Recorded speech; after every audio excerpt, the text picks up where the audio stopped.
crush of asylum claims at the United States-Mexico border is complicating the immigration debate in Washington, D.C., and threatening to undermine what some lawmakers have viewed as the best hope in a decade for Congress to forge a comprehensive immigration deal. For decades, bipartisan discussions on compromise focused on pairing beefed-up border security with a pathway to legalization for undocumented immigrants and expanded legal pathways to entry. But in recent years, an explosion in the number of migrants seeking asylum, protected status for those fearing persecution in their home country, it has exposed deep political and moral divisions. This shift explains why talks on Capitol Hill to find a consensus on a comprehensive immigration overhaul has stalled year after year. Despite lawmakers' hopes that the expiration of Title 42 this year would force Congress to act.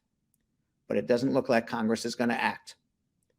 Asylum claims were intended to be reserved in this discussion for people fearing persecution on the basis of race, religion, nationality, political opinion, or membership in a social group to seek protection in the U.S. soil.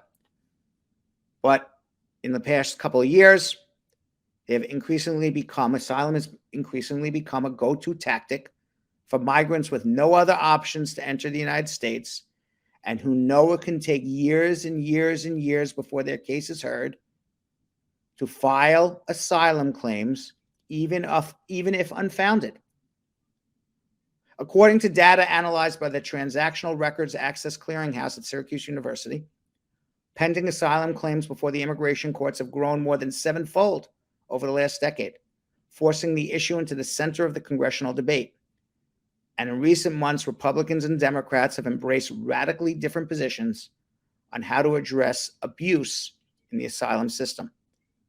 Republicans have proposed steps to restrict access across the board, pushing legislation through the House last week that would require migrants claiming a credible fear of persecution to wait outside the United States for their cases to be heard in court.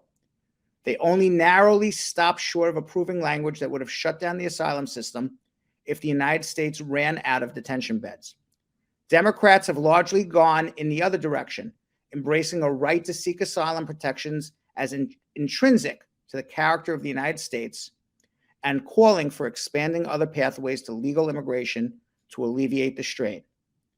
Bipartisan talks in the Senate about an immigration overhaul hit a snag recently over the most high-profile proposal to emerge from the discussions, a proposal by Senators Kristen Sinema, Independent of Arizona, and Tom Tillis, Republican of North Carolina, to give Biden administration a 2-year authority to speedily expel migrants trying to cross the border, but with a carve-out for asylum claims that did not exist under Title 42.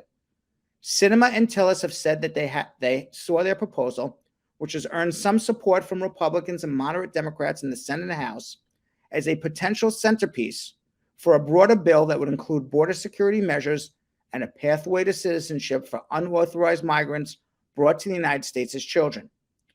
During the last Congress, they attempted to rally support around a similar blueprint, but ran out of time to complete their work. Experts have said that the law could further complicate efforts to strike a deal, pointing out that the situation at the border, particularly around the asylum issue, is changing faster than lawmakers drafting bills or responding to it. As the situation at the border changes, the parties are moving further into opposite corners. Last week, the administration rolled out a new set of rules to address the expected spike in asylum claims after Title 42's demise, despite calls from several leading Democrats, including Representative Gerald Nadler of New York, the top Democrat on the House Judiciary Committee, to reconsider. Republicans, by contrast, have accused the administration of holding up progress in Congress by refusing to take more restrictive steps at the border. Senator Lindsey Graham, Republican of South Carolina, a key negotiator in past efforts to write comprehensive immigration bills, wrote to the administration, "Stop the flow. If you can control the flow, regain control of the border, then you have a chance to talk about what we've been talking about for 15 years. Without that, you're probably going nowhere." It's a great irony of the U.S. political debate that immigration drives such a visceral divide, since the country lives on and needs immigrants, both to address labor shortages, reduce inflation, and to obtain tax dollars from immigrants to shore up Social Security and Medicaid that are running out of funding, but for immigrants' employment taxes.